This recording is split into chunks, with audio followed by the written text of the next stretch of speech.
오늘도 아름다운 새벽을 하나님께 드리기를 결단한 한남제일교회의 성도들을 환영하고 또 축복합니다. 이제 12월 25일 목요일 새벽 기도회를 시작하겠습니다.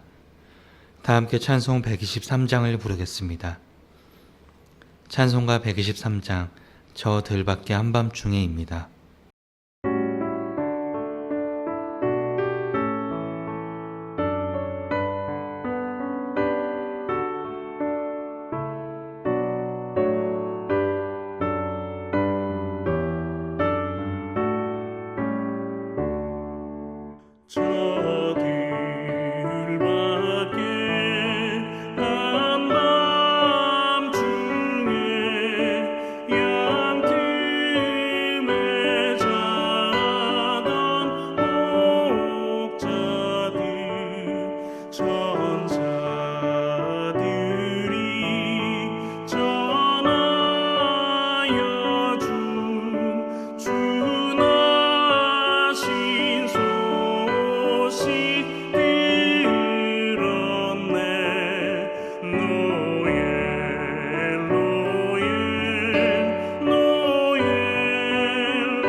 이 시간 그리스도의 삼중직의 기도로 함께 기도합니다. 첫 번째로 제사장 직분을 위해 기도합니다. 말씀으로 축복하는 한남제일교회, 모이는 한남제일교회, 세상 속에서 빛과 소금의 역할이 되는 한남제일교회가 되기를 기도합니다. 또한 이요한 담임 목사님 위해 기도합니다. 목사님의 사역과 가정과 체력 가운데 하나님께서 함께 하셔서 지치지 않게 하시고 하나님의 크신 팔로 붙들어 달라고 기도하겠습니다. 다음으로 성전 건축의 모든 과정이 하나님의 은혜 가운데 잘 진행될 수 있기를 기도합니다. 두 번째로 선지자 교회를 위해 기도합니다. 세계와 지역을 붓는 선지자 교회가 한남제일교회가 될 수 있게 해달라고 기도하겠습니다. 또한 해외에서 선교하는 이들과 지역사회를 위해 섬기는 한남노인 요양원과 한남 어린이집을 위해 함께 기도하겠습니다. 세 번째로 왕의 섬김의 교회를 위해 기도합니다. 우리의 삶 가운데 예수님의 섬김의 삶이 담기기를 기도합니다. 또한 우리에게 주어진 직분을 잘 감당하기를 기도합니다. 우리 주여 함께 부르짖고 기도하겠습니다. 주여!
기도하겠습니다. 사랑의 하나님 감사합니다. 61년 전 우리 교회를 이 자리에 세우시고 말씀으로 축복하시고 모이기에 힘쓰며 세상 속에서 빛과 소금의 역할을 감당할 수 있게 하시니 감사합니다. 우리 교회가 계속해서 그런 역할을 할 수 있도록 하나님께서 함께하여 주시고 역사하여 주시옵소서. 또한 우리에게 이요한 담임 목사님을 허락해 주시니 감사합니다. 목사님의 사역과 가정 가운데 하나님께서 함께 하셔서 지치지 않게 하시고 하나님의 크신 발로 목사님 사역 가운데 붙들어 주시옵소서. 또한 성전 건축의 기나긴 과정을 지나고 있습니다. 하나님께서 함께 하셔서 좋은 날씨를 허락하시고 공사 일정이 차질 없이 하시고 재정과 기도하는 모든 이들 하나님께서 허락하여 주시옵소서. 또한 기도합니다. 우리 교회가 세계와 지역을 품으며 살아갈 수 있기를 원합니다. 특별히 해외에서 선교하는 이들과 또한 지역사회를 위해 섬기는 한남 노인 요양원과 한남 어린이집을 하나님께서 축복하여 주시옵소서. 그곳에 거하는 어르신들과 어린이들 가운데 하나님께서 지혜와 명철과 건강과 행복을 부어 주시옵소서. 또한 왕의 섬김의 교회를 위해 우리가 기도합니다.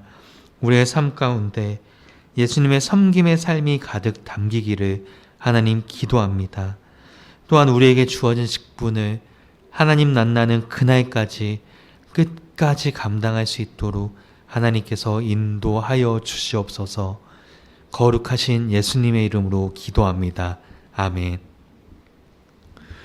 오늘 하나님께서 우리에게 주시는 말씀은 미가서 5장 말씀입니다. 미가 5장 말씀입니다. 미가의 말씀은 제가 가진 성경 구약 성경 1294쪽에 있습니다.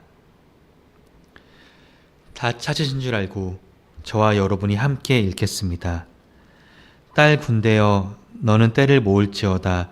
그들이 우리를 애워쌌으니 막대기로 이스라엘의 재판자의 뺨을 치리로다.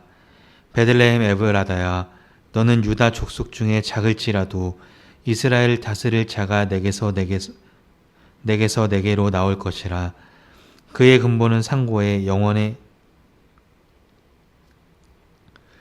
딸 군대여 너는 때를 모을지어다. 그들이 우리를 애워쌌으니 막대기로 이스라엘 재판자의 뺨을 치리로다. 베들레헴 에브라다야 너는 유다 족속 중에서 작을지라도 이스라엘을 다스릴 자가 내게로 나올 것이라. 그의 근본은 상고에 영원에 있느니라.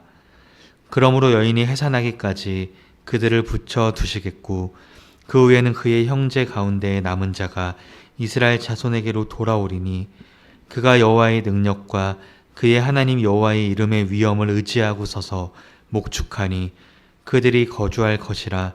이제 그가 창대하여 땅끝까지 미치리라. 이 사람은 평강이 될 것이라. 아수르 사람이 우리 땅에 들어와서 우리 궁들을 밟을 때에는 우리가 7 목자와 8 군왕을 일으켜 그를 치리니 그들이 칼로 아수르 땅을 황폐하게 하며 니므롯 땅 어기를 황폐하게 하리라. 아수르 사람이 우리 땅에 들어와서 우리 시경을 밟을 때에는 그가 우리를 그에게서 건져내리라. 야곱의 남은 자는 많은 백성 가운데 있으리니 그들은 여호와께로부터 내리는 이슬 같고 풀이에 내리는 단비 같아서 사람을 기다리지 아니하며 인생을 기다리지 아니할 것이며 야곱의 남은 자는 여러 나라 가운데와 많은 백성 가운데에 있으리니 그들은 수풀의 짐승들 중에 사자 같고 양떼 중에 젊은 사자 같아서 만일 그가 지나간즉 밟고 찢으리니 능히 구원할 자가 없을 것이라. 내 손이 내 대적들 위에 들려서 내 모든 원수를 진멸하기를 바라노라. 여호와께서 이르시되 그날에 이르노는 내가 내 군마를 내 가운데서 멸절하며 내 병거를 부수며 내 땅의 성읍들을 멸하며 내 모든 견고한 성을 무너뜨릴 것이며 내가 또 복수를 내 손에서 끊으리니 내게 다시는 점쟁이가 없게 될 것이며 내가 내게 새긴 우상과 주상을 너희 가운데에서 멸절하리니 내가 내 손으로 만든 것을 다시는 섬기지 아니하리라. 내가 또 내 아세라 목상을 너희 가운데에서 빼버리고 내 성읍을 멸할 것이며 내가 또 진노와 분노로 순종하지 아니한 나라에 갚으리라 하셨느니라. 아멘. 오늘은 성탄절 새벽입니다. 어젯밤 늦게까지 가족들과 시간을 보냈거나 혹은 평소보다 더 이른 자리에 이 새벽을 깨우는 분들이 분명히 있을 것입니다. 성탄절 아침은 언제나 특별합니다.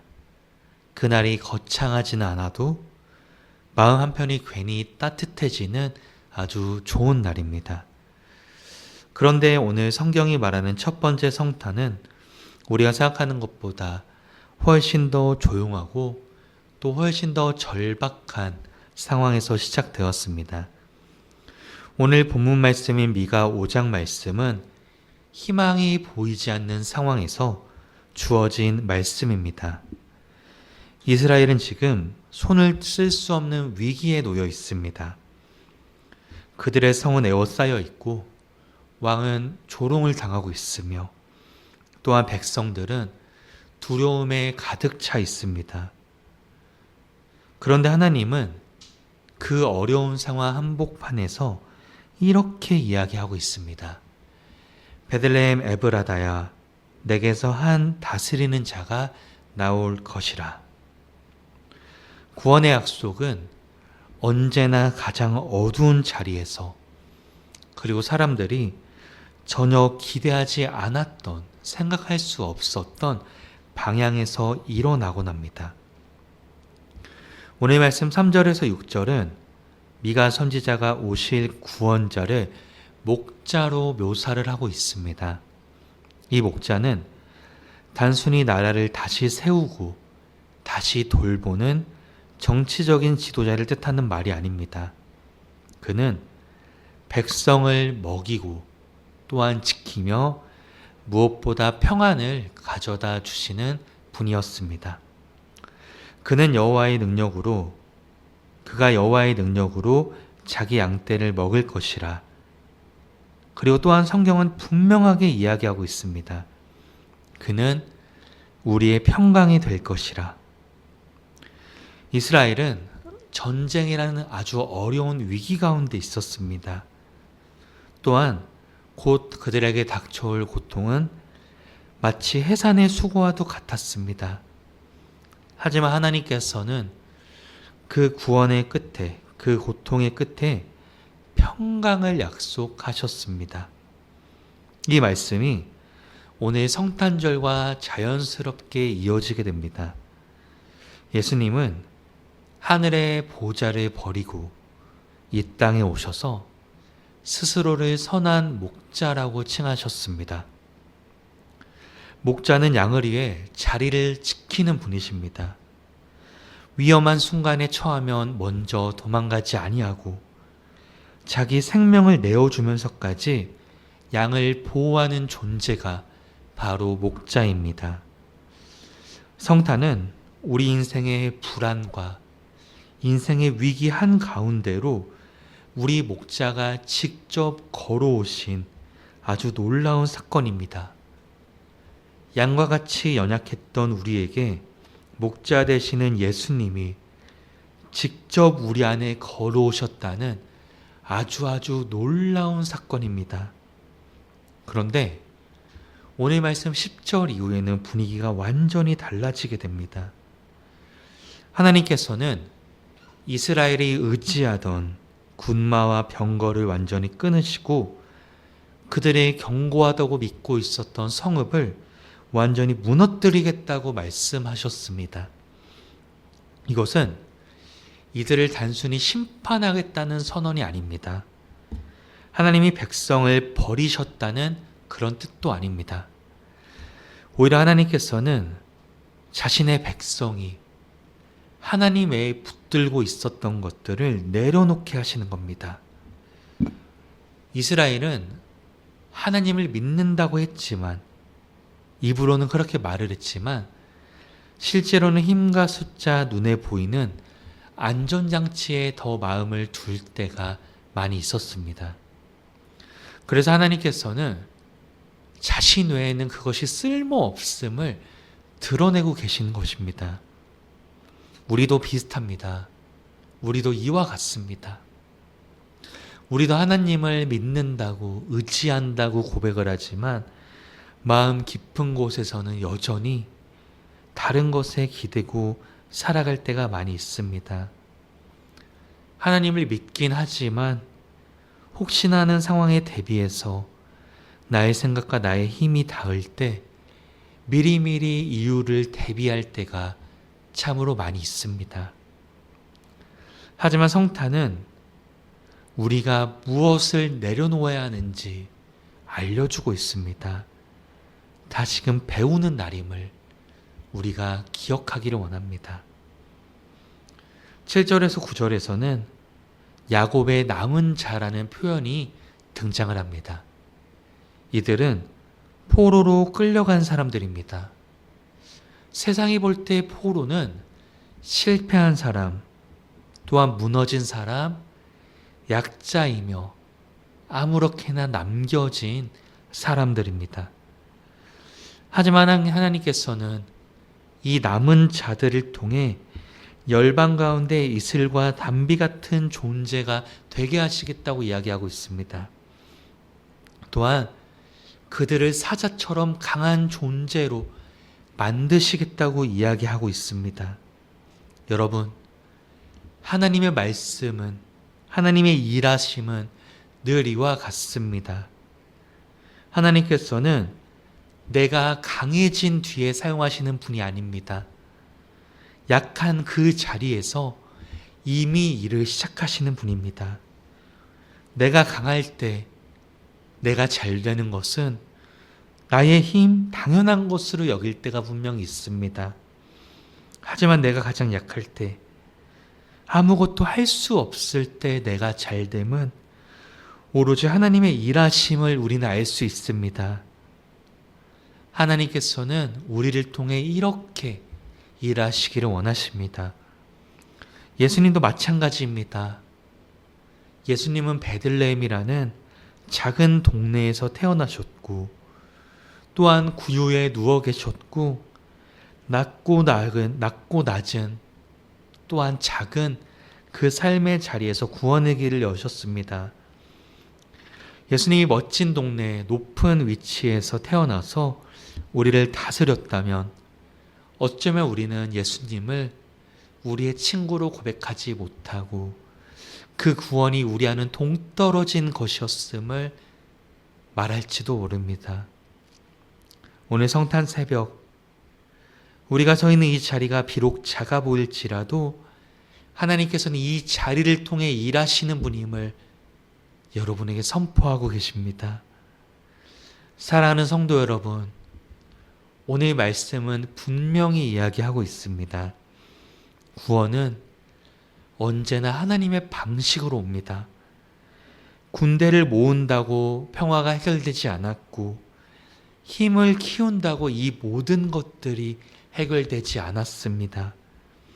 하나님은 베들레헴에서 목자의 모습으로, 낮고 낮은 자의 모습으로 우리 가운데 오셨습니다. 오늘 성탄절 여전히 우리 가운데 어려움이 봉착해 있습니다. 성탄절은 문제가 모두 해결된 날이 아니라 우리를 향한 구원의 방향이 분명해지는 날임을 우리가 기억하기를 원합니다. 오늘 하루를 시작하며 우리 각자의 삶 속에서도 우리의 목자로 오신 예수님을 다시금 모셔드릴 수 있기를 바랍니다.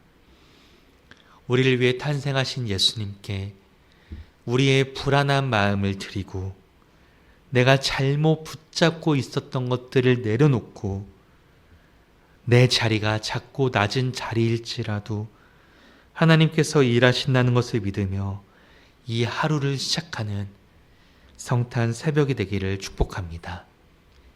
함께 기도하겠습니다. 평화의 왕으로 오시는 하나님 아버지, 성탄의 아침 가장 먼저 주님 앞에 나와서 예배하게 하시니 감사를 드립니다. 어둡고 불안한 세상 한가운데로 베들레헴에서 목자로 오신 예수 그리스도를 다시 바라보게 하시니 감사합니다. 내가 힘으로 해결할 수 없던 자리에서 하나님의 방식으로 구원을 시작하시는 그 주님을 믿습니다. 우리가 의지하던 것들을 내려놓게 하시고 참된 평강이 우리 오직 주님께 있음을 다시 고백하게 하옵소서. 작고 낮은 자리에도 찾아오시는 주님, 우리가 그런 주님을 신뢰하게 하시고 말과 행동에서 만남과 선택 속에서 평화를 전하는 주님의 백성으로 살게 하옵소서. 오늘도 우리의 목자 되신 주님께서 가정으로 일터로 세상으로 나아가는 우리를 통해 일하실 것을 믿고 나아갑니다. 우리의 평강이 되시는 예수 그리스도의 이름으로 기도 드리옵나이다. 아멘. 하늘에 계신 우리 아버지, 아버지의 이름을 거룩하게 하시며 아버지의 나라가 오게 하시며 아버지의 뜻이 하늘에서와 같이 땅에서도 이루어지게 하소서. 오늘 우리에게 일용할 양식을 주시고 우리가 우리에게 잘못한 사람을 용서하여 준 것 같이 우리 죄를 용서하여 주시고 우리를 시험에 빠지지 않게 하시고 악에서 구하소서. 나라와 권능과 영광이 영원히 아버지의 것입니다. 아멘.